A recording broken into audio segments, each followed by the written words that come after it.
पूर्व उपराष्ट्रपति जगदीप धनखड़ को विपक्षी दलों ने एक विदाई समारोह के लिए आमंत्रित किया है। ये कदम उनके अचानक दिए गए इस्तीफे के कुछ ही दिनों बाद उठाया गया है।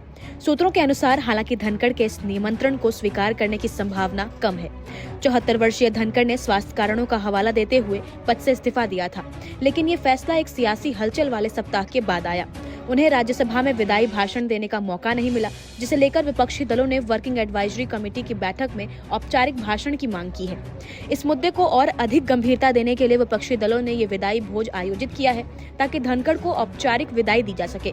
धनखड़ के इस्तीफे की पृष्ठभूमि एक विवादास्पद निर्णय से जुड़ी है, जिसे उन्होंने राज्यसभा अध्यक्ष के रूप में लिया था। सोमवार को उन्होंने विपक्षी सांसदों द्वारा लाए गए उस प्रस्ताव को स्वीकार कर लिया, जिसमें उच्च न्यायालय के न्यायाधीश यशवंत वर्मा को हटाने की मांग की गई थी।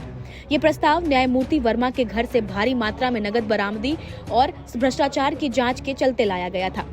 सरकार इस मुद्दे को लोकसभा में उठाने की योजना बना चुकी थी और इसके लिए अलग प्रस्ताव भी तैयार कर लिया गया था। उनका मकसद इस संवेदनशील विषय पर नैरेटिव कंट्रोल बनाए रखना था। विपक्ष का प्रस्ताव पहले स्वीकार कर लेने से सरकार की रणनीति पर पानी फिर गया। सूत्रों के मुताबिक जैसे ही धनखड़ के फैसले की जानकारी प्रधानमंत्री को दी गई, उसी शाम वरिष्ठ मंत्रियों के साथ उच्च स्तरीय बैठक बुलाई गई। इसके बाद सांसदों को जवाबी प्रस्ताव पर हस्ताक्षर करने और अगले 4 दिन तक दिल्ली में ही रहने के निर्देश दिए गए। इसी बीच जब धनखड़ को सरकार की प्रतिक्रिया की योजना की जानकारी मिली, उन्होंने तत्काल अपना इस्तीफा सौंप दिया। चुनाव आयोग ने उपराष्ट्रपति चुनाव की प्रक्रिया शुरू की। शुक्रवार को चुनाव आयोग ने राज्यसभा के महासचिव पीसी मोदी को उपराष्ट्रपति चुनाव के लिए रिटर्निंग ऑफिसर नियुक्त किया। भारतीय संविधान के अनुच्छेद 68(2) के तहत उपराष्ट्रपति के इस्तीफे की स्थिति में चुनाव की कोई तय समय सीमा नहीं है, लेकिन प्रावधान कहता है कि ये चुनाव जल्द से जल्द कराना होगा। जगदीप धनखड़ का अचानक इस्तीफा केवल एक व्यक्तिगत या स्वास्थ्य से जुड़ा फैसला नहीं, बल्कि इसके पीछे गहरी राजनीतिक खींचतान और सत्ता संतुलन की टकराहट छुपी हुई है। अब सबकी नजरें उपराष्ट्रपति चुनाव पर टिकी हैं, जो न सिर्फ एक संवैधानिक प्रक्रिया है, बल्कि सत्ता समीकरणों के अगले अध्याय की दिशा भी तय करेगा। फिलहाल आपका इस पर क्या कुछ कहना है, हमें कमेंट्स में जरूर बताएं।